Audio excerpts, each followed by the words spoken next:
बाडू बिजोड़ तू तो सूरजिया चांद से रूपावा तुहार मन मोहेल हो। जब तिरछी नजरिया से ताकिलू तू सीधे दिल में तू हमारा समा जालू हो।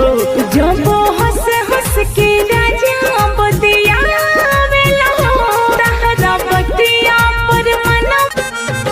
देखिए के सूरत हम बानी हैरान हो।